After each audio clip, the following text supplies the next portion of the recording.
As treasurer, one of my duties is to pull together the annual church budget on behalf of the PCC, which I have done this year, but it has been particularly challenging because of the changing nature of the assumptions I've had to make because of the pandemic.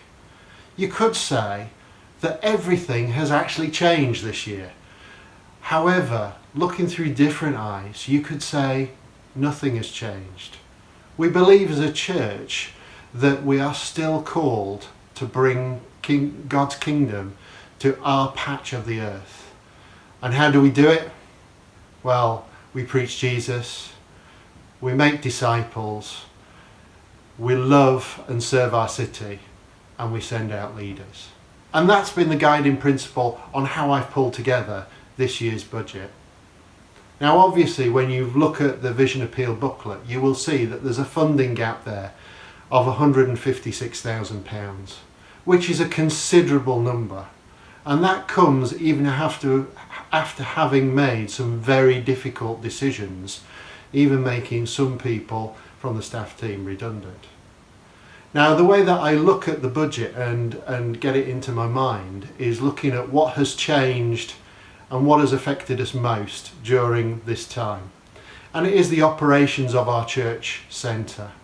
In normal times that would contribute to the ministry and mission of the church. And last year that was about £50,000. But when I look at 2021, actually the church centre now needs funding by a tune of about £36,000. So that's an £86,000 turnaround in fortunes. Now if you take that plus the fact that we couldn't hire out the church and we don't have as many opportunities for car parking revenues now, then you easily get to a number of £100,000, which again is exceptional due to the costs of the pandemic. So we felt it right when we come into the Vision Appeal this year that actually that we take that 100,000 from our reserves, which we are very privileged to have. And therefore, when we're asking all of you to contribute to this year's Vision Appeal, we're asking for £50,000. And you could look at that as almost a normal Vision Appeal amount. So I just wanted to end by giving my thanks to all of you that have continued to give through 2020 and into 2021. I know that a lot of you have made huge sacrifices in being able to do this, but it means that we can continue to deliver the mission of St George's. So thank you. Hello, I'm Miriam and I'm part of the PCC here at St George's. When it's all too easy to feel disconnected, I believe that as a church, God is calling us to be bold and courageous in the ministry that we undertake over this next year.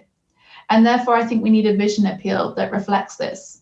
At St George's, we have a financial reserve, and I've been reminded of Matthew chapter 6, where we're guided not to store up our treasures here on earth where they can be destroyed or stolen, but store up our treasures in heaven. And therefore, alongside the upcoming gift day, I believe that it's right for us as a church to use these reserves so that we can continue to show the love of Jesus across our city in new and imaginative ways. Hello, I'm Phil Wright and I'm the Associate Church Warden. The decisions made about the budget have been about balancing our ability to carry out our mission now and being able to sustain it in the future. Could the deficit be reduced further?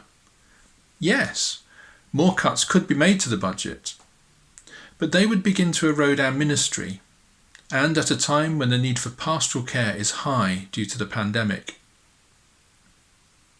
Or should we not worry about spending our reserves in this extraordinary year?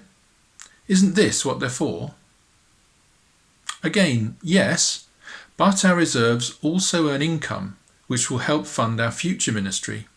So what we spend now will limit what we're able to do for the years to come.